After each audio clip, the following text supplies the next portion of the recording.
Bueno, comenzamos la clase de hoy, repasando un poco lo que vimos la clase pasada, que fue la combinación de la primera y la segunda ley de la termodinámica.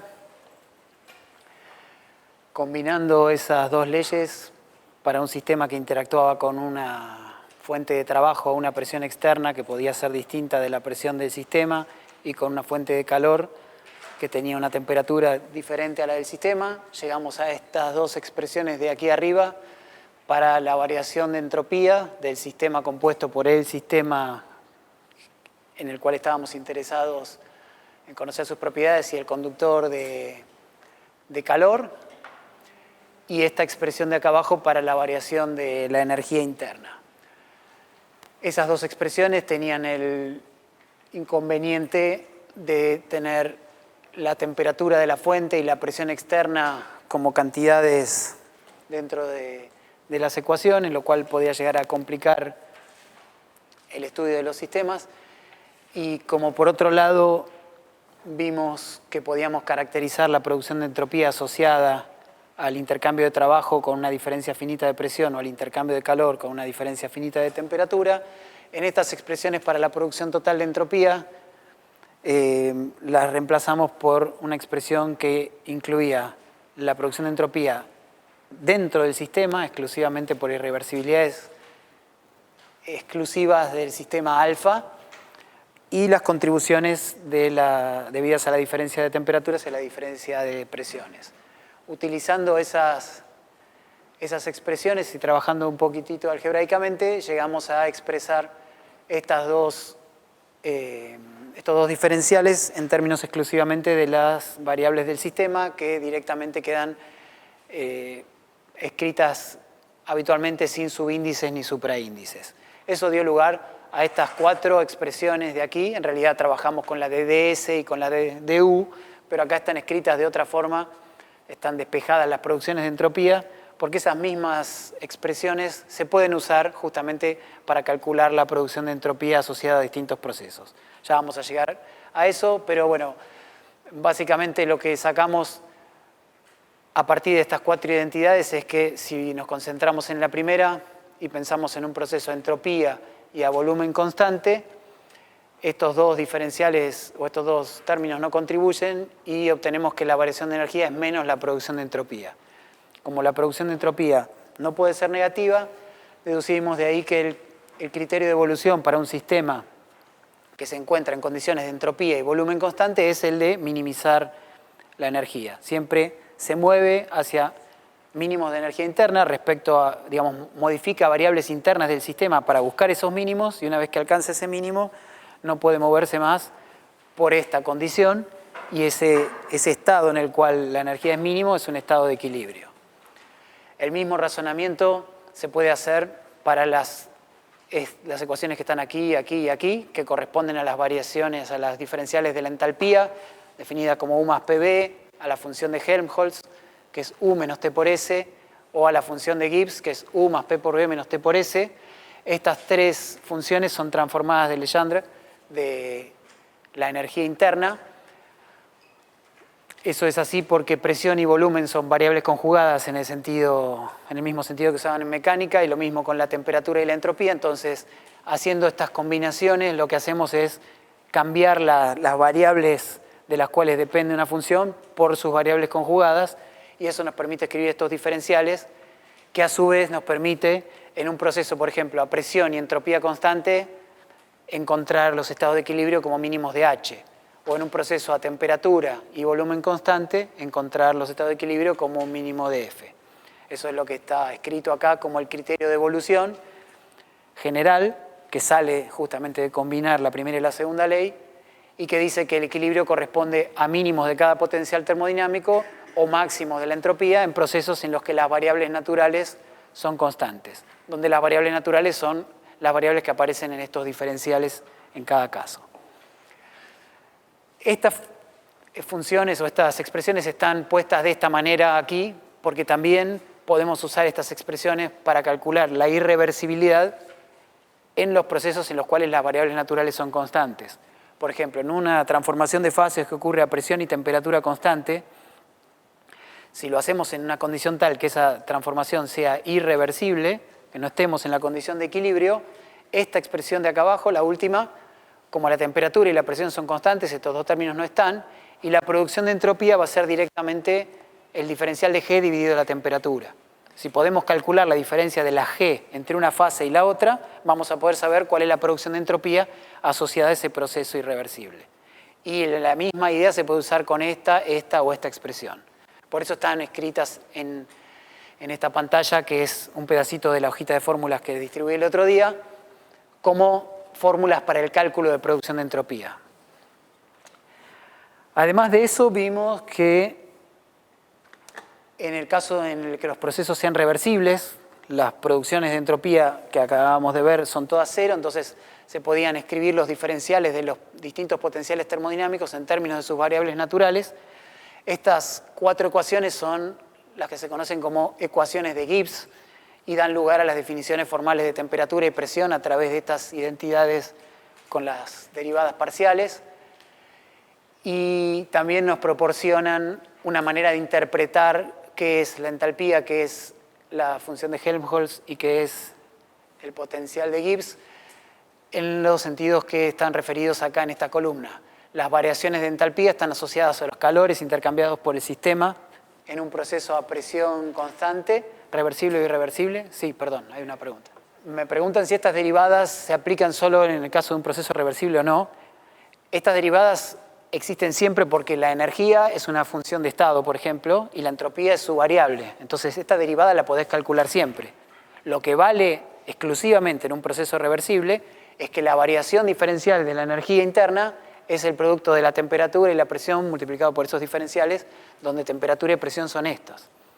Pero si uno tiene una expresión de la energía como función de S y B, puede calcular la temperatura y sabe que en un estado con un cierto valor de entropía y de volumen, la temperatura es la dada por esa expresión, porque la temperatura es una función de estado también. Bien, entonces la entalpía dijimos que era el calor en un proceso a presión constante, sea reversible o no. Los cambios en la función de Helmholtz están asociados al trabajo máximo que uno puede obtener de un sistema en un proceso isotérmico. Y los cambios en el potencial de Gibbs están asociados al trabajo máximo de tipo no expansivo que uno puede extraer de un sistema en un proceso a temperatura y presión constante. Una última cosa que vimos asociada a todos estos resultados que surgen de la combinación de la primera y la segunda ley es que como estas cantidades son funciones de estado, las derivadas cruzadas tienen que ser iguales y aplicando esas derivadas cruzadas derivamos estas cuatro relaciones de Maxwell que en la clase de hoy vamos a empezar a usar de manera regular. ¿Alguna pregunta de este rapidísimo repaso por lo más importante de la termodinámica? ¿Dudas? ¿Nada? ¿Comentarios? Bien. Entonces, lo que vamos a ver hoy es aplicaciones de estas ideas. La primera aplicación va a ser breve, va a ser derivar las ecuaciones termodinámicas de estado, una deuda que tengo con ustedes, las estamos usando desde el principio de la materia, pero no sabemos de dónde salen, las vamos a sacar muy rápidamente a partir de estas ideas. Y después vamos a analizar cuáles son los criterios o cuáles son las condiciones termodinámicas que se deducen a partir de pedir que un sistema sea estable. Los sistemas que uno observa en la naturaleza son intrínsecamente estables porque los estamos observando. Esa estabilidad está relacionada con esta condición de equilibrio a través de un mínimo o de un máximo, según pensemos en la representación energética o en la representación entrópica, y eso impone ciertas condiciones sobre las cantidades termodinámicas, que es lo que vamos a ver en la segunda parte de manera general, y en la tercera parte aplicado concretamente a ver cómo surge la transformación de fases y qué características tiene en el caso de un fluido de Van der Waals. Entonces, la primera parte es la derivación de las ecuaciones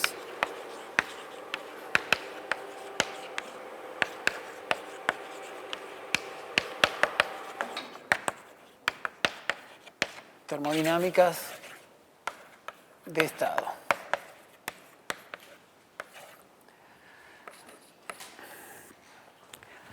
Para el primer bloque lo que vamos a hacer es considerar que la función de Helmholtz es U menos T por S. Y sobre esta identidad voy a tomar una derivada que es la derivada con respecto a B a temperatura constante. Después va a quedar claro por qué estoy haciendo esto.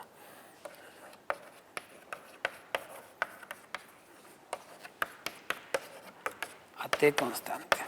Si derivamos con respecto a B a T constante, obtenemos la derivada de F con respecto a B a T constante es igual a la derivada de U con respecto a B a T constante. Acá tengo que derivar un producto, pero como la temperatura es constante, esto oficia de constante y sale afuera. Simplemente tomo T por la derivada de S con respecto a B a T constante. Esta cantidad que está acá es la que aparece en la ecuación termodinámica de estado. Esta otra cantidad que está acá está definida a partir de cuáles son las variables naturales de F, que son justamente B y T. Eso que está ahí es menos la presión. Habíamos hecho esa identificación comparando el diferencial de F respecto a sus variables naturales con la expresión diferencial derivada de la combinación de la primera y la segunda ley. Lo que nos falta es hacer algo con esto que no es una cantidad que esté en la ecuación termodinámica de estado. Ahí, por suerte, tenemos una de las relaciones de Maxwell.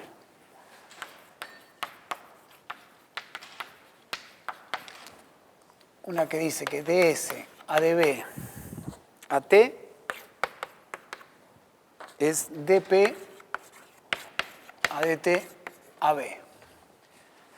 Entonces, reemplazando todo eso, lo que tenemos es que menos P es la derivada de U con respecto a B a T, menos T por la derivada de P con respecto a T a B.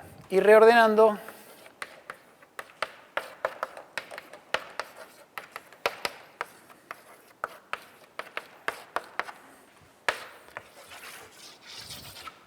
obtenemos la expresión que habíamos estado utilizando desde las primeras clases. ¿Va bien? ¿Se entiende? Vamos con la segunda y después generalizamos la idea esta. La segunda es derivar la otra ecuación termodinámica de estado que era para la derivada de H con respecto a P a T constante, y para eso consideramos que G es H menos T por S y derivamos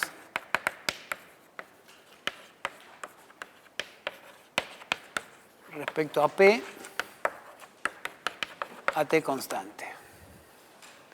Entonces nuevamente tenemos dG a dP a T, dH a dP a T, menos T ds a dP a T.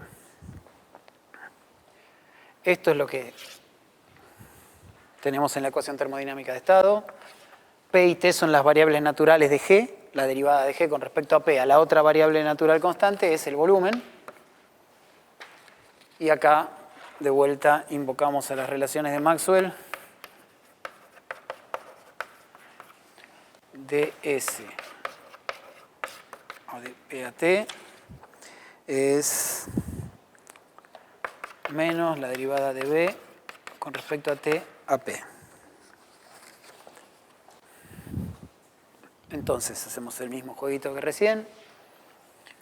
B de H a dP a T más T de B a dt a P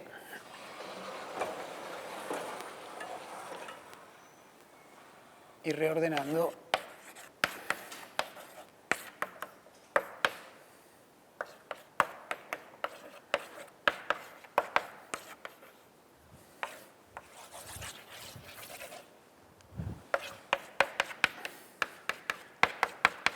la ecuación termodinámica de estado número 2. ¿Cuál es el procedimiento? ¿Qué es lo común a estos dos desarrollos que hice? Estábamos buscando la derivada de u con respecto a b a t. Nos buscamos entonces un potencial termodinámico para los cuales b y t sean variables naturales. Ese es f. Y siempre podemos escribir un potencial termodinámico en función del otro. Están relacionados por este término menos t por s. Cuando derivamos de este lado, al derivar respecto a dos variables naturales, van a salir o la presión o la entropía si hiciéramos la otra derivada. Acá obtenemos lo que estábamos buscando y de este lado aparece una cosa un poco más fiera, pero afortunadamente por las relaciones de Maxwell eso se puede convertir en algo más agradable y llegamos a esto. Es exactamente el mismo procedimiento de acá. Estábamos buscando la derivada de h con respecto a p y t.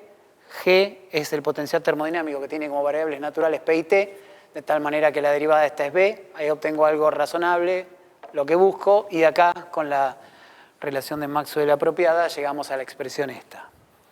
¿Se imaginan que hay un montón de otras cosas que se pueden llegar a sacar así? Por ejemplo, ¿qué pasa si hacemos, en lugar de derivar con respecto a p, derivamos g con respecto a t a p constante? De este lado va a salir la entropía, de este lado va a salir Cp, y ahí habrá que trabajar un ratito con las relaciones de Maxwell. Bueno, hay un montón de combinaciones. Las más interesantes surgen de escribir f y g, que son las que dan derivadas más o menos más directamente relacionadas con cantidades que se puedan medir fácilmente en el laboratorio. Con esta maquinita de generar identidades termodinámicas se pueden derivar un montón. Las más interesantes son estas dos, que son las que estuvimos usando, pero si tienen curiosidad y tiempo, prueben este mecanismo con alguna otra.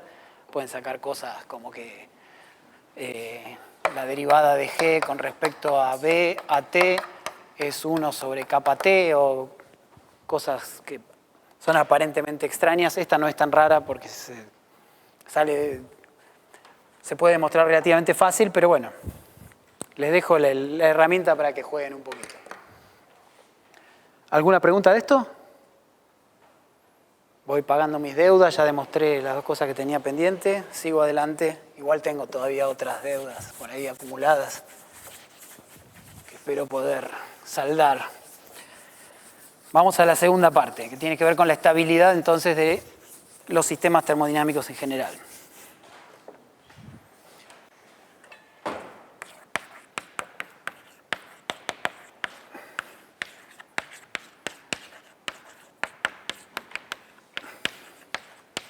Esto está relacionado con la curvatura de los potenciales termodinámicos.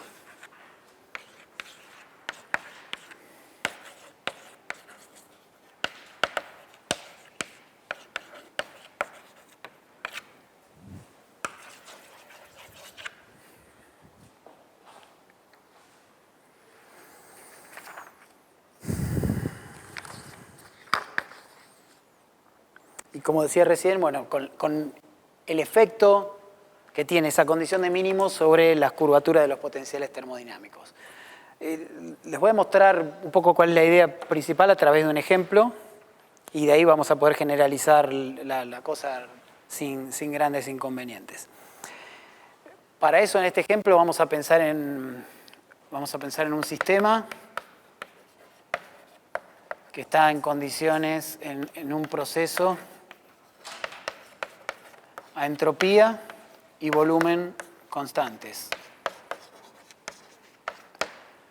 En esa situación, el equilibrio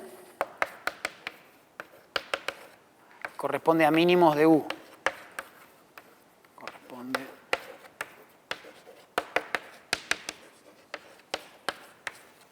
de la energía interna. Y por comodidad, para simplificar un poco los gráficos, vamos a usar cantidades molares.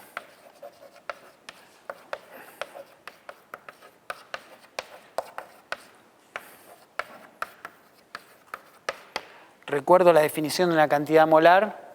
La versión molar de la cantidad X se denota con el subíndice M y se calcula tomando la cantidad, esto tiene sentido para cantidades extensivas, tomando la cantidad extensiva y dividiendo por N, donde N es el número de moles que tiene el sistema que estamos estudiando. Esto es entonces la X molar. Tenemos un volumen molar, una entropía molar, una entalpía molar, lo que sea molar. Esto es la X molar.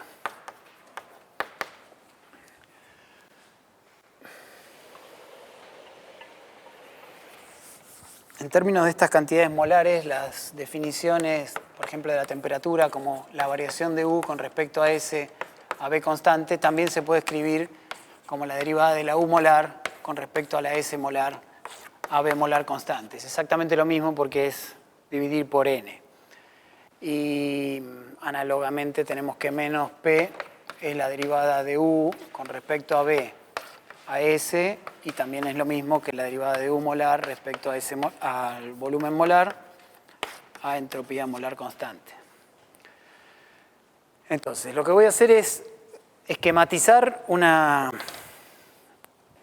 figura de lo que podría ser la energía molar como función del volumen molar de este sistema en un proceso a entropía molar constante, y vamos a analizar qué características tiene que tener la curvatura de esa función para estar de acuerdo con que el sistema al que describe sea un sistema estable.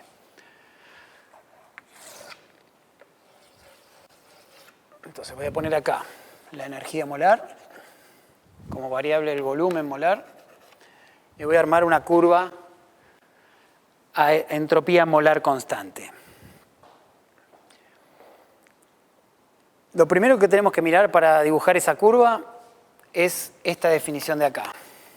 Porque si queremos dibujar una curva entropía molar constante, la pendiente de la curva que voy a dibujar ahí, o sea, la derivada de U molar respecto a B molar, es igual a menos la presión. Entonces, si yo dibujara una curva así, ustedes deberían pedirme que me retire porque esto correspondería a una curva con una presión negativa. La curva tiene que necesariamente tener siempre pendiente negativa para estar de acuerdo, para ser compatible con esa idea. Entonces, corregimos eso y la dibujamos así. Es un esquema.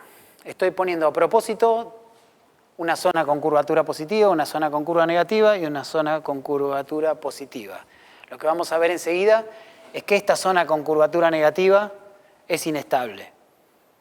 Y ese es el razonamiento que quiero que hagamos juntos enseguida. Antes de entrar en ese razonamiento específicamente, tenemos que cuidarnos de no cometer el error de pensar que los estados de equilibrio del sistema son mínimos de esta curva. Porque los mínimos, cada uno de estos puntos es un mínimo del sistema respecto a la variable interna que uno puede soltar para llegar a los estados que corresponden a esta situación, que es una situación de un cierto valor de entropía molar. Digamos, cada uno de estos estados es un mínimo respecto a otra variable. Siempre cada uno de estos es un mínimo a entropía y volumen constante, ¿sí? En otra dimensión. No busquemos mínimos acá. Bien, veamos por qué esto es inestable. Voy a considerar una situación extrema. Voy a pensar en este punto en el cual tengo el sistema con este valor del volumen molar y con este valor de energía molar particular dentro de esa entropía molar constante que caracteriza esa curva. Y vamos a imaginar que este sistema, a través de una perturbación, se divide en dos subsistemas. El sistema originalmente tiene un volumen B, una entropía S y N partículas, y vamos a suponer que esto se separa en dos subsistemas, cada uno de ellos con la mitad de volumen, la mitad de entropía, la mitad de volumen más una cierta cantidad de volumen extra, la mitad de entropía, la mitad de partículas, ese es uno de los sistemas, y otro que tiene la mitad de volumen menos lo que le agregué a este, la mitad de entropía y la mitad de partículas. Podemos imaginar que esto es una fluctuación del volumen del sistema que conserva el volumen total, o que es un experimento imaginado, o que es una especie de variación virtual del sistema. Queremos ver qué pasa si comprimimos una parte y expandimos la otra de manera tal de conservar el volumen. ¿Por qué conservo el volumen? Porque quiero mantener la condición de equilibrio del sistema como un mínimo de energía, cosa que ocurre a entropía y volumen total constante. ¿Sí? Veamos qué pasa con la energía del sistema si hacemos esa perturbación. La energía del sistema en ese caso, lo voy a poner como sistema perturbado, va a ser la suma de las energías de cada uno de estos subsistemas. O sea, la energía del sistema que tiene un volumen B sobre 2 más delta B, una entropía S sobre 2 y N sobre 2 moles, más la energía del otro subsistema,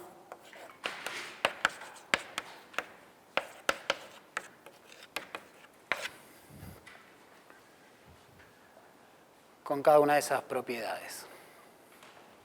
Y la energía molar de esto va a ser exactamente esto mismo, pero dividiendo por el número de moles.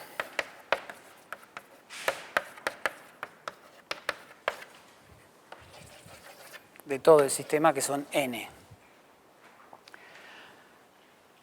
Hay un resultado que, ahora contraigo una nueva deuda, que caracteriza a las cantidades extensivas, que es que toda cantidad extensiva es homogénea de grado 1 respecto a sus variables extensivas. ¿Eso qué quiere decir? Esto es una expresión auxiliar, digamos, que sea homogénea. Por ejemplo, la energía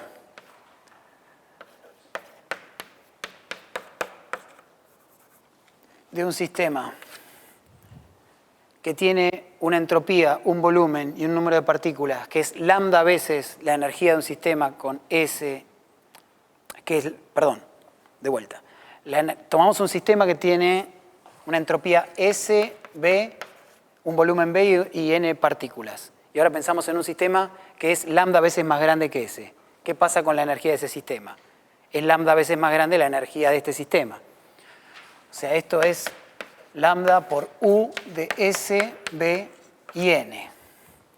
Esta propiedad matemática de cualquier función extensiva respecto a sus variables extensivas, en el caso de la energía depende enteramente de variables extensivas, es lo que se dice matemáticamente como que es una función homogénea de grado 1. Grado 1 porque la potencia a la que va el lambda es 1. Ya lo vamos a ver con más detalle. Pero esto es que básicamente la energía del sistema escalea con el tamaño del sistema. Nada muy sorprendente. Entonces, esta propiedad la puedo aplicar a este caso. Porque este subsistema tiene un tamaño n sobre 2.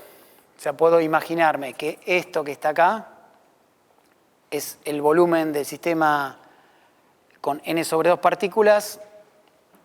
Puede pensarse como un volumen molar por n sobre 2, esta entropía como una entropía molar por n sobre 2, etc.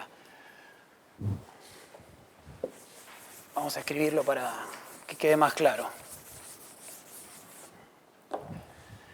La energía perturbada molar se puede pensar como la U de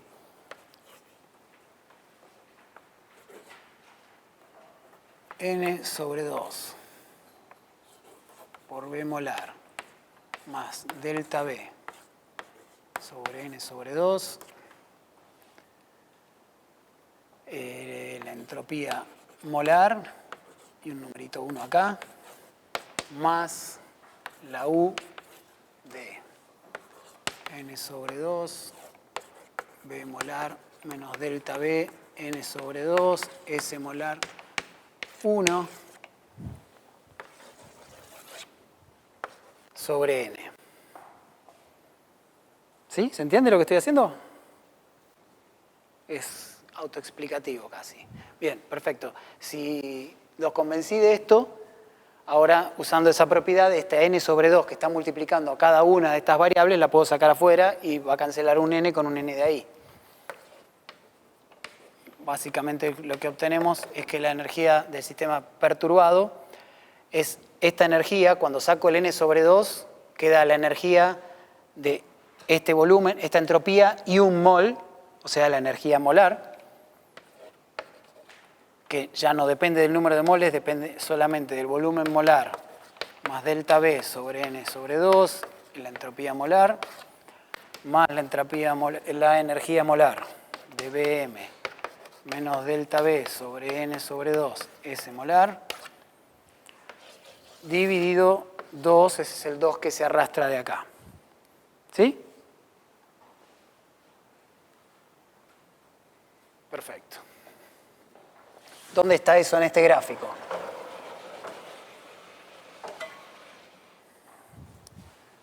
La entropía es la misma entropía molar que caracteriza toda la curva, así que esos puntos tienen que estar en esta curva. Y están en esta curva respecto al valor Bm, un punto está hacia la derecha en esta cantidad y el otro hacia la izquierda, movido exactamente la misma cantidad, pero para el otro lado.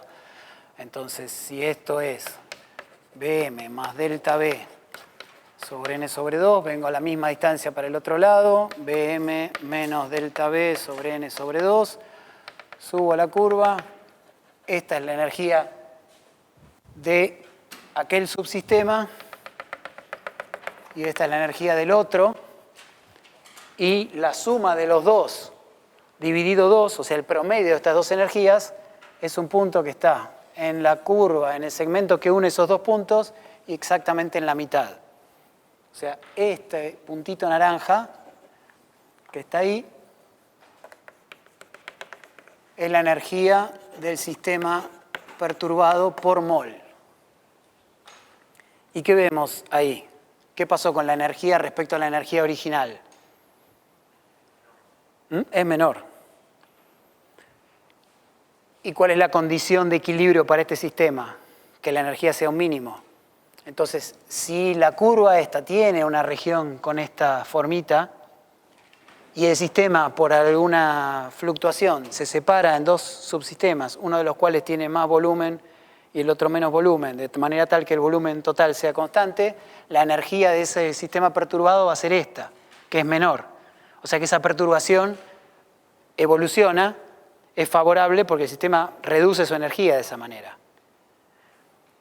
Y eso puede continuar, porque si ahora tomo este punto que está acá y un punto que está un poco más allá y hago la cuerda esa y miro el valor promedio, todavía tengo menos energía. ¿Y así hasta cuándo?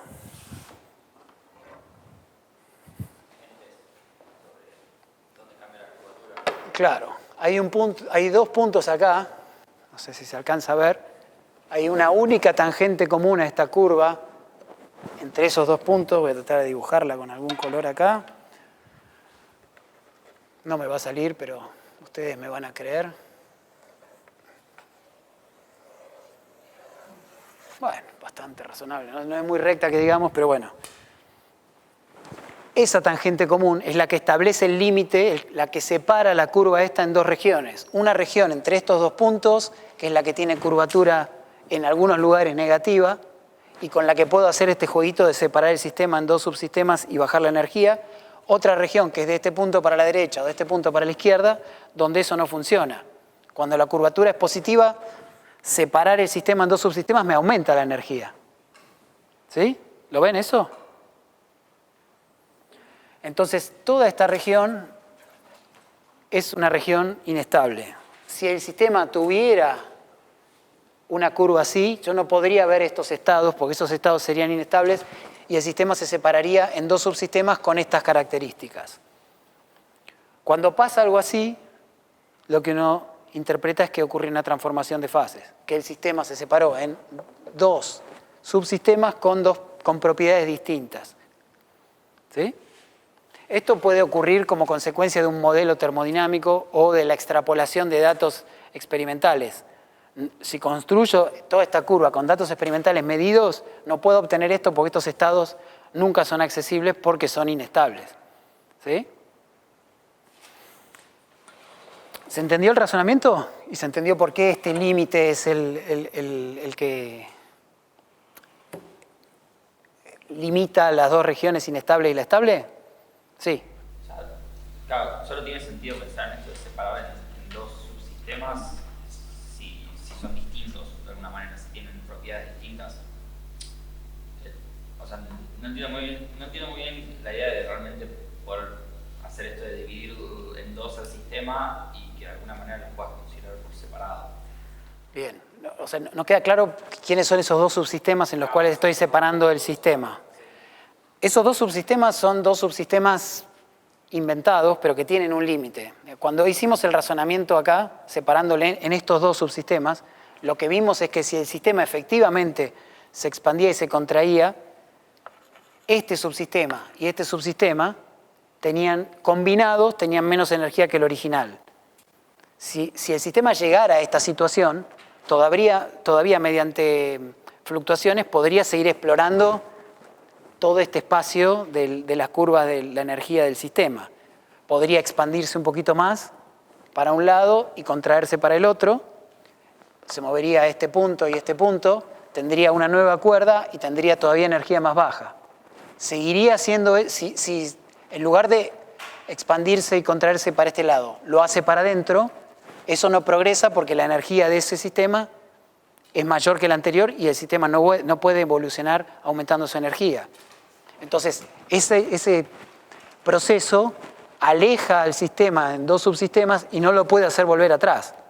Claro, pero sí o sí estamos hablando, por ejemplo, de dos fases distintas acá. Eso es una interpretación, ahora vamos a eso. Pero convenzámonos primero de que ese procedimiento lo que va haciendo es apartando estos puntos y eso termina cuando llegamos a estos dos puntos de la tangente común. Cuando llegamos a estos dos puntos de la tangente común, si vengo para adentro, aumento la energía. Si me alejo, aumento la energía. Estoy en un mínimo de energía para esta entropía y para este volumen que consideré. Entonces, el estado de equilibrio de ese sistema original que supusimos homogéneo con este volumen y esta entropía, vemos que es inestable y que si consideramos un sistema con este volumen, el de acá, y con este volumen de acá, con la mitad de moles en uno y la mitad de moles en el otro, eso es más estable, tiene menos energía que el sistema original. Entonces digo, bueno, esto de acá es una fase de mi sistema, porque es una región de mi sistema con una serie de propiedades, y esto es otra fase, porque es una región del sistema con otra serie de propiedades distintas de la otra, y por lo tanto es otra fase.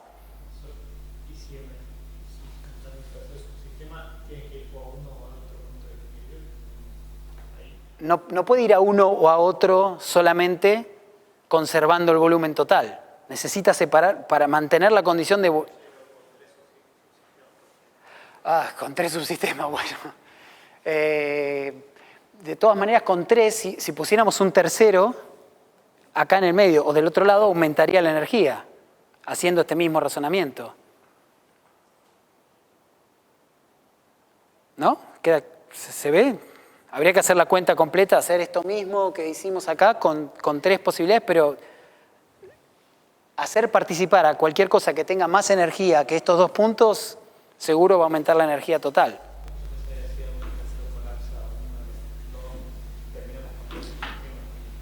Sí. Sí. Claro, en definitiva va a terminar siempre con esos dos. Claro, con estos dos subestados o subsistemas que tienen esos dos estados, porque esa es la forma, digamos, encontramos una manera, alguien propone esta energía, yo propongo esta energía y ustedes me dicen, no, pará, estos estados no existen, porque te encontré una manera donde vos podés minimizar la energía. ¿Cuál va a ser la energía? Esta es la energía. Te conviene tener el sistema separado así porque vas a tener menos energía. Y la combinación de la primera y la segunda ley dice que tenés que minimizar la energía. No podemos pelear contra eso. ¿Sí? ¿Se entiende? Eso entonces va a pasar siempre que tengamos una curvatura negativa. O sea, cada vez que la derivada segunda de la energía, en el caso de este particular, cada vez que la derivada segunda de la energía molar respecto al volumen molar sea negativa, el sistema va a ser inestable. O sea que la conclusión de eso es que la estabilidad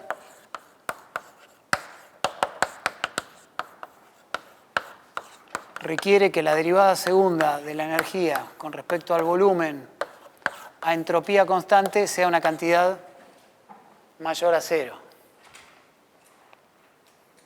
Si no, hacemos eso y el sistema es inestable. Hay algunos detalles con esto que tienen que ver con... solo se los comento, por el momento no vamos a profundizar en eso, pero en esta región, estos puntos que están acá, este que está acá, por ejemplo, o este que está acá, es estable desde el punto de vista de esa condición, pero no es estable desde el punto de vista global en que yo podría separarlo en estos dos subsistemas. O sea que estrictamente hay una región donde el sistema, esa es la condición, digamos, de estabilidad local. También hay una condición de estabilidad global que va más allá de eso. Pero lo cierto es que el sistema, digamos, podría llegar a existir en estos estados de manera metaestable porque cumple la condición local de estabilidad, pero en estos puntos no puede existir de ninguna manera, es intrínsecamente inestable. Digamos, una pequeña fluctuación acá no hace que descienda la energía, pero una infinitesimal fluctuación acá baja la energía. Entonces, toda esta zona con la curvatura negativa es estrictamente inestable, esta podría ser estable. Hay mucho más acá escondido, digamos, hay zonas donde la curvatura es cero, que separan estas regiones de las otras. Bueno, si hay tiempo, capaz que en la segunda parte alcanzamos a ver algo de eso. Por ahora, consideremos que esta es la condición de estabilidad local y esto, el pedir que esta derivada segunda sea positivo, tiene consecuencias directas sobre las cantidades termodinámicas. Establece un rango de valores para alguna cantidad termodinámica. En este caso, la cantidad sobre la que establece restricciones es, esto lo podemos pensar así, esta derivada segunda, esto es la derivada con respecto a B de la derivada de U con respecto a B, y esta derivada es menos la presión, así que es menos la derivada de la presión con respecto a B a S constante. Y si multiplicamos y dividimos por el volumen, esto que está acá es, 1 sobre kappa S, la compresibilidad adiabática. O sea que obtenemos que 1 sobre kappa S por B tiene que ser mayor a 0. Como el volumen es una cantidad positiva, esta condición ocurre solo si la compresibilidad isoentrópica o adiabática reversible es mayor a 0. Al principio habíamos dicho que la compresibilidad tenía que ser positiva por una condición de estabilidad, ahora estamos viendo por qué. Esto es para la compresibilidad adiabática, enseguida vamos a ver que pasa lo mismo con la compresibilidad isotérmica. Esto es lo poderoso de la termodinámica, establece una condición muy específica para eso. Si alguien hace un experimento y mide una compresibilidad negativa, algo raro pasó con el experimento o con el sistema. Si el sistema es estable, eso no puede pasar. Este razonamiento particular que hicimos para la energía como función del volumen, lo podríamos haber hecho perfectamente para la energía como función de la entropía, en un proceso a volumen constante.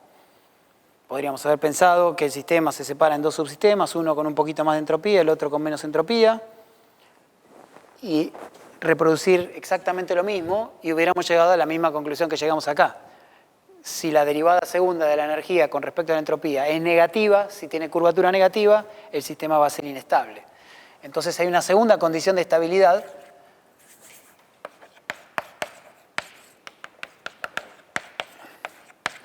y es que la derivada segunda de la energía con respecto a la entropía 2 veces a volumen constante también tiene que ser mayor a 0.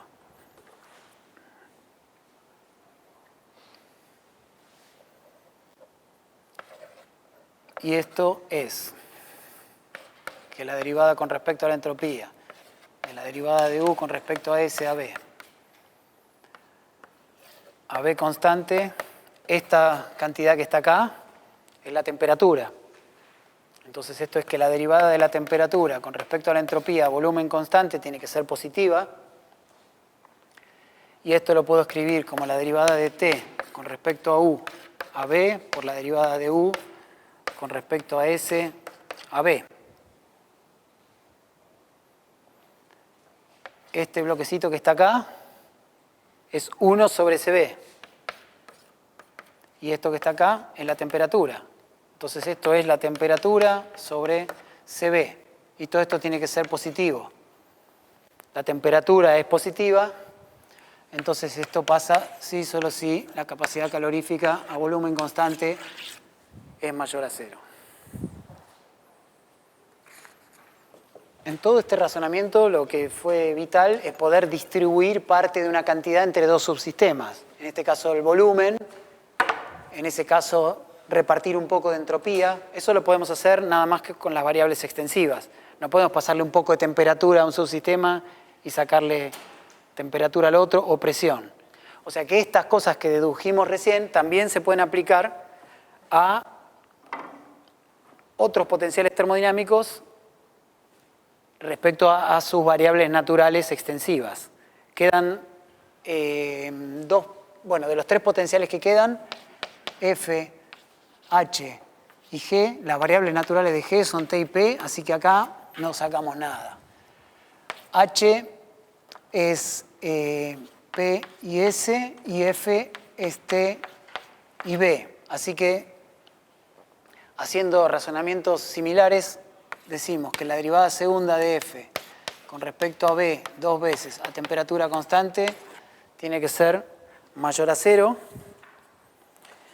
Y haciendo un poco de álgebra termodinámica, esto es igual a 1 sobre B por kappa T, a partir de lo cual deducimos que la compresibilidad isotérmica tiene que ser positiva.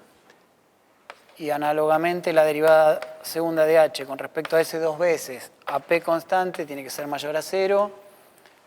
Y la derivada esta, AP, perdón, es T sobre CP. Entonces, CP es mayor a 0. Entonces, las condiciones de estabilidad para un sistema termodinámico simple, donde tenemos solo trabajo de tipo expansivo, son que las dos compresibilidades tienen que ser positivas, la isotérmica y la diabática, y las dos capacidades caloríficas a presión y a volumen constante tienen que ser positivas. O sea, las curvaturas de U con respecto a S o U con respecto a B tienen que ser positivas, las curvaturas de F con respecto a B positiva y de H con respecto a S positiva. Hay restricciones para la pendiente en función de la derivada primera de cada una de esas cosas y para la curvatura a partir de la condición de estabilidad. Y respecto a las variables intensivas, si nos preguntamos cómo es un gráfico de G con respecto a T y P, la derivada de G con respecto a T es menos la entropía, entonces la pendiente tiene que ser una pendiente negativa, y con respecto a P es menos el volumen, entonces también tiene que tener una cantidad negativa, una pendiente negativa. Pero ¿qué pasa con la curvatura de eso? Bueno, hay que calcular las derivadas segundas de G con respecto a T a P constante, G con respecto a P a T constante y las otras que nos faltan ahí. Y afortunadamente esas derivadas segundas, no afortunadamente, sino por propiedades de las transformadas de Legendre, esas derivadas segundas quedan exclusivamente escritas en términos de estas cantidades, con lo cual queda definida también la curvatura respecto a las variables intensivas. anoto cuáles son las relaciones y vamos a deducir de ahí o a concluir de ahí que la curvatura respecto a las variables intensivas es negativa en un sistema estable.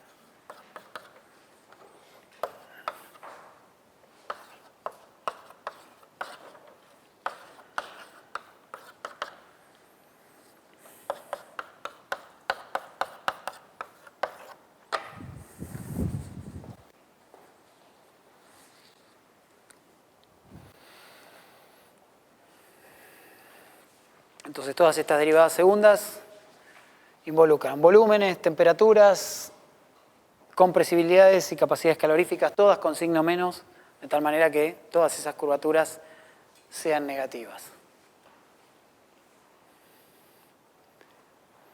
Con estas ideas van a jugar en los últimos ejercicios de la guía, donde se pide que discutan un poco qué pasa con la forma de los potenciales termodinámicos respecto a algunas variables. La idea es analizar esto. Lo que vamos a hacer es considerar un fluido de Van der Waals que tiene una determinada cantidad de moles fija y que además tiene la propiedad de tener una capacidad calorífica volumen constante. O sea, tomar ese modelo, yo hice las cuentitas de calcular la F, calcular la G, la H, S, etc. Y vamos a ver los dibujitos de esas funciones y ver que en determinadas condiciones aparece una inestabilidad del tipo de la que estuvimos discutiendo recién, y eso da lugar, o uno lo interpreta como que ese fluido se separa en una fase líquida y una fase gaseosa. Esta es la primera pantallita entonces, donde tenemos la función de Helmholtz como función del volumen. Está el volumen tomado en unidades del volumen crítico, y las curvas azul, negra y roja corresponden a distintas isotermas. La isoterma negra es la isoterma que está a la temperatura crítica, esta a 1.1 de la temperatura crítica y esta un poquitito por debajo de la temperatura crítica. Estas son las variables naturales de F, el volumen y la temperatura, así que el razonamiento que hicimos recién es válido. El volumen es una cantidad extensiva, entonces esta zona que acá está dibujada en línea de trazos es en realidad la parte, digamos, la curva calculada para el modelo de Van der Waals completa es esta parte, sigue por la línea de trazos y después baja. La curvatura no es tan exagerada como yo dibujé ahí, pero pueden observar que en esta zona la curvatura es efectivamente negativa. Entonces esa es una zona donde el sistema es inestable. Y haciendo el mismo razonamiento que hicimos recién, dibujé esta línea de acá que continúa con esta que está acá y es ni más ni menos que la tangente común a este punto y un punto que anda por acá. O sea, en esta zona, si ponemos un gas de Van der Waals a esta temperatura y con un volumen igual al volumen crítico, el sistema va, según el modelo, debería estar ahí arriba, pero por razonamientos de minimizar la F, le conviene separarse en un sistema que tiene un volumen mayor y un sistema que tiene un volumen menor. Ese sistema o subsistema con volumen mayor decimos que es un gas, y este subsistema con volumen menor decimos que es un líquido. A temperaturas por debajo de la temperatura crítica ocurre esa separación. Por encima de la temperatura crítica, esto es todo el tiempo una función con curvatura positiva. Así que este fenómeno no ocurre. En la temperatura crítica tenemos la transición entre esta situación con curvatura positiva y esta situación con curvatura negativa. La curvatura es cero en una región bastante extendida. Es el anticipo de que va a venir algo extraño. Noten de paso que todas estas curvas tienen pendiente negativa porque la derivada de F con respecto a B es menos la presión y por lo tanto podemos leer en este diagrama también, para cada uno de los volúmenes y temperaturas, cuál es la presión, simplemente mirando la pendiente de las tangentes a las curvas en el punto en consideración. Bien, esto lo habíamos visto en las isotermas, hace varias clases. Recuerdan que habíamos dibujado las isotermas y habíamos visto que por debajo de la temperatura crítica había una zona que habíamos dicho que era inestable, bueno, sin justificar mucho demasiado por qué, pero en esta zona el volumen aumenta con la presión. Esa es una zona con compresibilidad negativa que viola la condición de estabilidad y por lo tanto el sistema se va a separar en esta fase y esta fase que está acá.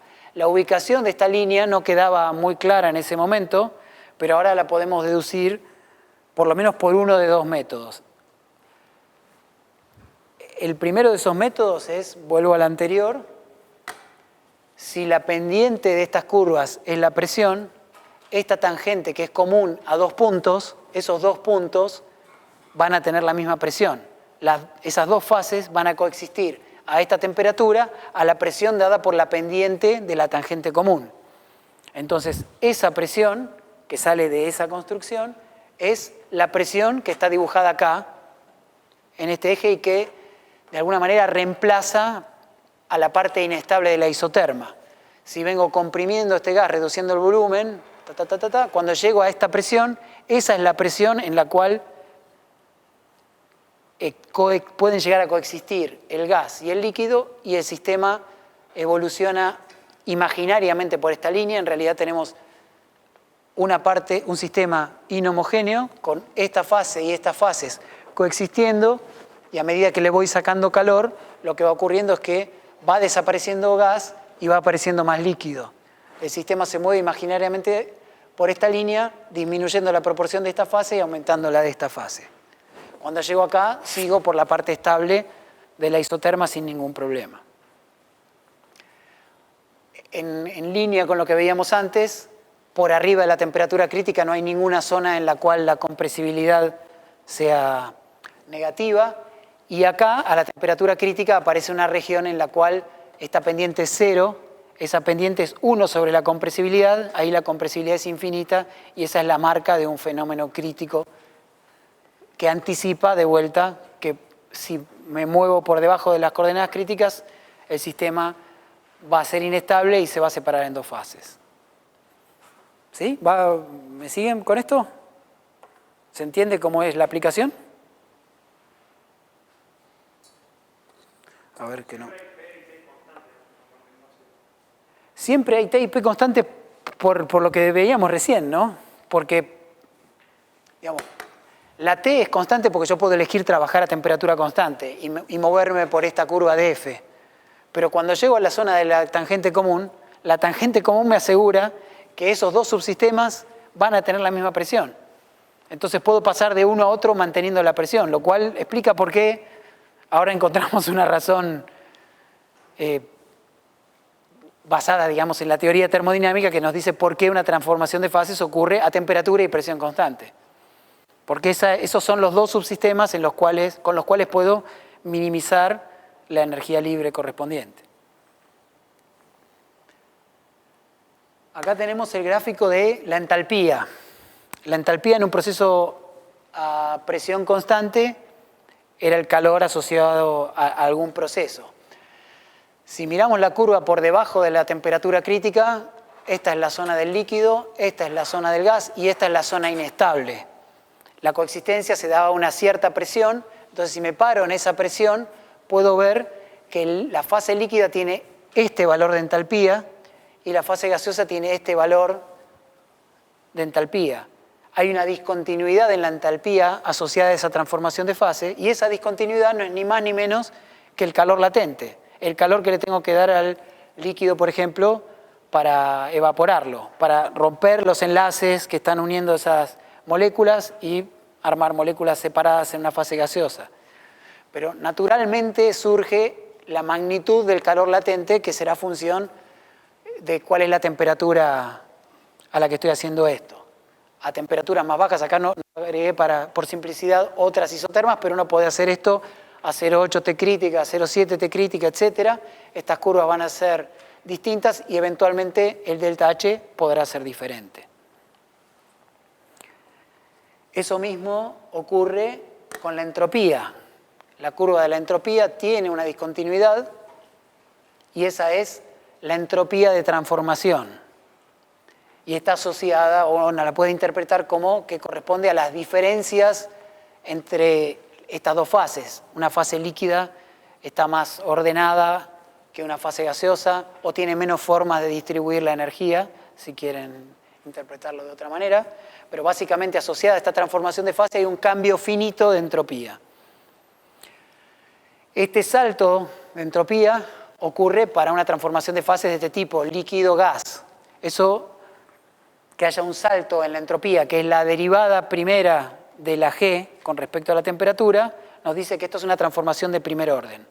Lo vamos a ver con más detalle en la próxima clase, pero el orden de la derivada que está asociada a la discontinuidad es lo que caracteriza el orden de una transformación de fases. Hay transformaciones de primer orden, de segundo orden, etc.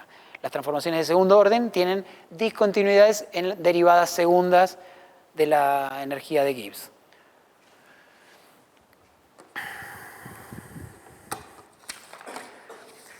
¿Qué más? Bueno, la G, ya estamos pasando en una clase por todos los potenciales termodinámicos. ¿Qué pasa con la curva de G? Esta es, creo, la más interesante de todas. Por arriba de la temperatura crítica tenemos una curva de G normal. Fíjense que esto está a una temperatura fija y como función de la presión. Estas son las variables naturales. Antes creo que dije mal que la derivada de G con respecto a P tenía que ser negativa. La derivada de G con respecto a P tiene que ser positiva porque es el volumen. Me confundí en el signo, pero bueno, todas tienen derivada pendiente positiva. Y acá no vemos nada raro. En la curva de la temperatura crítica uno se imagina que algo extraño está pasando por acá porque es como que hay una cierta curvatura acá y acá la curvatura es diferente.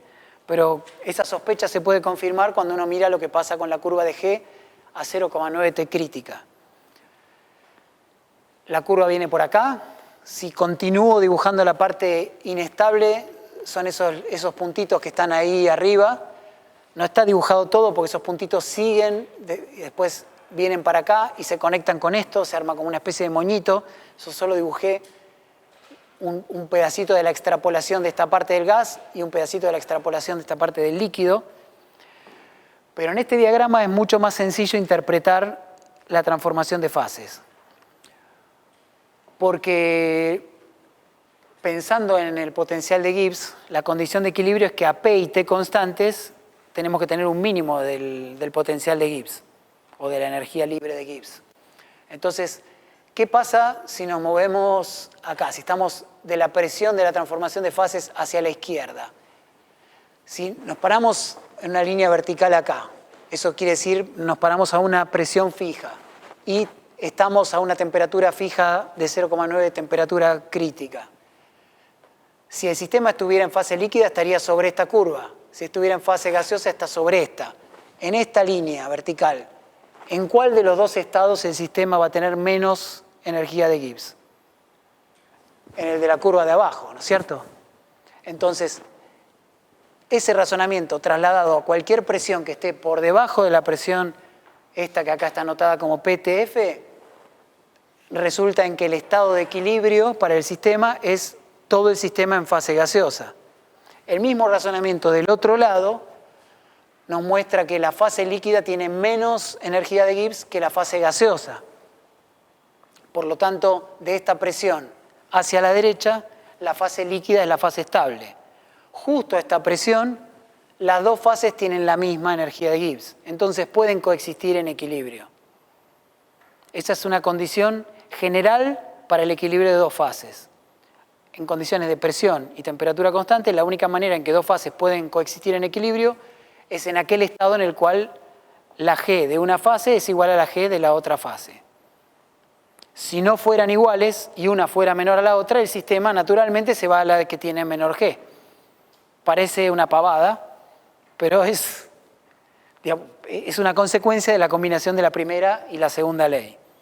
Teniendo esa herramienta, interpretar una transformación de fase es muy simple. A ver. Este jueguito uno lo puede ir haciendo, como decía antes, a distintas temperaturas críticas. De esa manera uno puede construir el diagrama de fases PT del sistema. A esta temperatura crítica, esta es la presión de equilibrio. A una temperatura inferior habrá otro punto de cruce de esas dos curvas y eso me dará otra presión de equilibrio, etc. Eso es lo que da lugar a este diagrama, que es el diagrama PT del fluido de Van der Waals imaginario con CB constante. A T crítica 0.9, la P crítica es la que leo acá, que habíamos identificado en el diagrama anterior. A una temperatura más baja tendremos otra presión crítica. Y así siguiendo. Todos estos puntos son los puntos que relacionan la presión de equilibrio con la temperatura de equilibrio. Sobre esta línea pueden coexistir en equilibrio el líquido y el gas. A temperaturas más bajas, la G del líquido es menor a la G del gas y el líquido es la fase estable. A temperaturas más altas pasa lo contrario y el gas es la fase estable. Y por arriba de la temperatura crítica, esta separación pierde sentido. Ya no tenemos inestabilidades, ninguna de las curvas de G pasa por debajo de la otra, entonces acá tenemos un fluido supercrítico que no es ni un líquido ni un gas. Y no es ni más ni menos que un sistema que no tiene ninguna inestabilidad. Esta no es la única forma en la cual surgen los diagramas de fases. Me está por ir esto. Esta es una de las formas cuando hay inestabilidades. Otra de las formas, la vamos a ver la próxima, es cuando el sistema tiene distintas posibles configuraciones, cada una con una G, y lo que uno hace es dibujar toda la G para ese sistema y elegir aquella G que es menor comparando a todas. Cada una de ellas corresponde, de vuelta, a una configuración distinta del sistema. ¿Sí? ¿Se entendió esta última parte? En 10 minutos vimos de dónde sale el calor latente, de dónde sale la entropía de transformación, por qué las transformaciones de fase ocurren a presión y temperatura constante y cómo construimos un diagrama de fases PT, mirando el potencial de Gibbs. Fíjense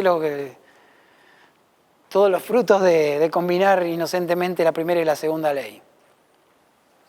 Vale la pena el precio de entender eso por el poder que concede, ¿no? Con razonamientos simples se entiende muy fácil el equilibrio entre fases. ¿Preguntas? ¿Comentarios? ¿Nada? ¿Cómo es un fluido supercrítico? Es una cosa... Tengo un video ahí, después vamos a ver si me prestan alguna compu, lo proyectamos de un video de dióxido de carbono supercrítico. Es una cosa híbrida entre un líquido y un gas. Se comporta como un gas, pero tiene una interfase. A veces se comporta como un líquido, pero puede flotar. Es una cosa medio extraña y se usa mucho en la industria. Se usa, por ejemplo, para descafeinar el café, porque al mezclar las propiedades de un líquido y de un gas, tiene como la penetración de un gas, pero la concentración de un líquido es una cosa extraña. Pero desde el punto de vista nuestro, no es nada exótico, es simplemente una región en la que el sistema no tiene inestabilidades, entonces no tiene motivo para separarse en esas dos fases, que de todas maneras no tienen intrínsecamente nada diferente porque están las dos en la misma curva de G. Y podemos pasar de una a otra sin cruzar esta línea. Pero bueno, después del intervalito, proyectamos el video si quieren. Está divertido. Ponen en una camarita el CO2 y lo pasan por la temperatura crítica y ocurren cosas raras. ¿Algún otro comentario? ¿Pregunta? Bueno, muy bien. Entonces hacemos un intervalito y vemos la película después.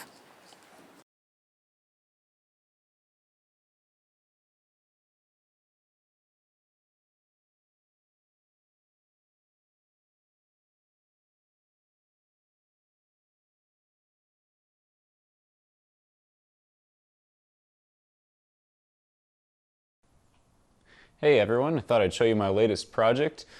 This is a plastic chamber that I built that's holding liquid CO2. So first I'll show you how this thing works, and then I'll talk about how I built it and what I plan to do with it.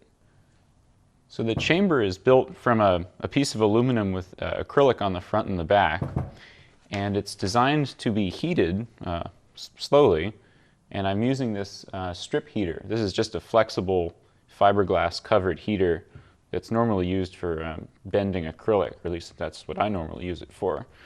I guess they're also used for heating pipes. You can wrap it around a pipe. In this case, I'm going to wrap it around the chamber. Like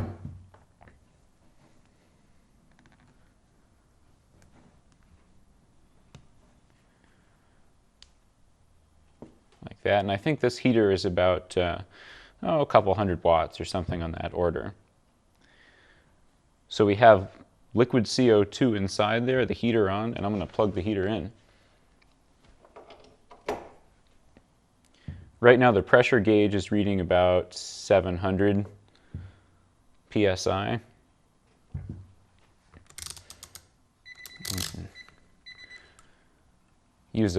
I drilled a tiny hole in there just so I can put a thermocouple in and get a more accurate reading.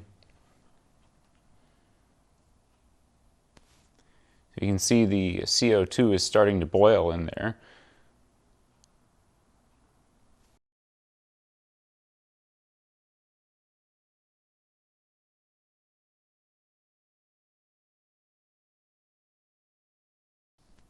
Okay, now the boiling has pretty much stopped. You can still see some density changes in the liquid there, but at this point there's no more bubbles, and the transition from the liquid to the gas phase in there is almost gone.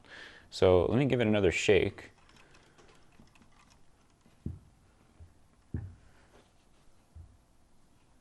And as you can see, something interesting has happened. There's no more dividing line between liquid and gas inside there.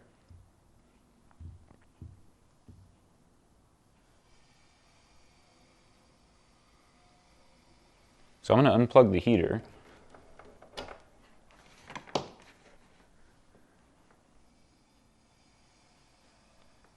And give it a few minutes for the cloudiness to subside.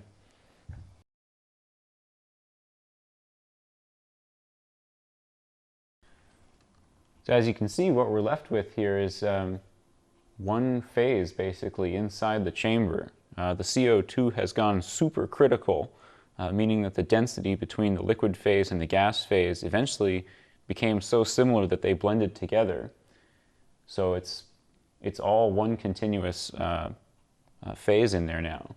Now to transition back, what I'm going to use is just a piece of dry ice, and I'm going to hold it against the aluminum on the outside here to bring the temperature down quickly. So check this out.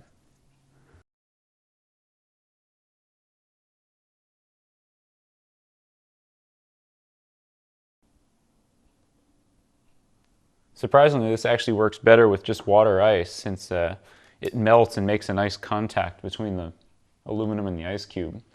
But as you can see, we're back to two phases.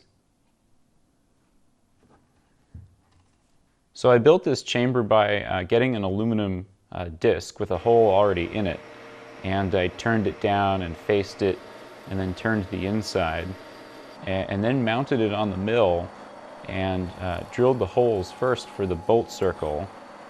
And then, since there's a groove that holds an O-ring in there, and the bolts are so close to the O-ring, or rather the part is so small it would have been difficult to clamp to cut that O-ring groove.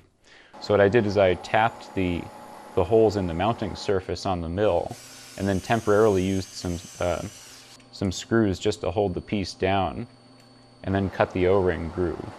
So same on the other side, just exactly the same.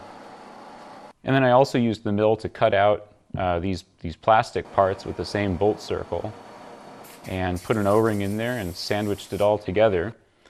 One interesting problem that I ran into is that there's no valve on this chamber. So what I do to fill it is just put half of it together, drop a few pieces of dry ice in there, and then then screw the other side down. But this ends up being a problem because the pressure builds before I have time to actually get the chamber sealed up to the proper torque. So the O-ring is severely deformed because it was under a lot of pressure even as I was closing the chamber. You can see the O-ring is kind of squeezed out into the space between the plastic and the aluminum. The gland was actually carefully designed so that the O-ring would crush down in there and fill up the space in the gland, but it actually still managed to seep out. Same on the back side. I used actual engineering formulas to determine the thickness of acrylic that I would need for this, and I was anticipating much higher pressures. So the CO2 starts to go supercritical at around 1,000 or 1,100 psi, but I designed this chamber thinking that I would actually encounter much higher pressures, 2, 3, or even 4,000 psi. If I raised the temperature high enough, obviously the pressure of the supercritical fluid would go higher. So initially, when I first set this up, I was a little worried about the thing rupturing because who knows what's going to happen. So what I did was I set this up in a corner of my shop with a camera on it and plugged in the heater to a long extension cord so I could watch this thing on a TV monitor far away and then turn the heater on and off and monitor the temperature and pressure. So I got it up to 120 or 30 degrees Fahrenheit, and the pressure was still under 2,000. So I'm not sure. Maybe I'll try putting more dry ice in so that there's more volume inside there to see if the pressure is going to be higher. I don't know. But anyway, so what are you going to do with supercritical CO2? The first thing I want to try is putting green coffee beans in there and see if I can extract the caffeine from them. One of the commercial uses of this process is to decaffeinate coffee beans. But of course, the caffeine doesn't get destroyed. It just gets pulled out so you can refine it. Another interesting use for supercritical CO2 is dry cleaning. So you can put something in there that has a solvent or that has an oily substance on it and remove the oily substance without using water or a hydrocarbon solvent. Okay, well, I hope you enjoyed that. Let me know if you have any suggestions for what I should do with supercritical CO2. All right, see you next time. Bye.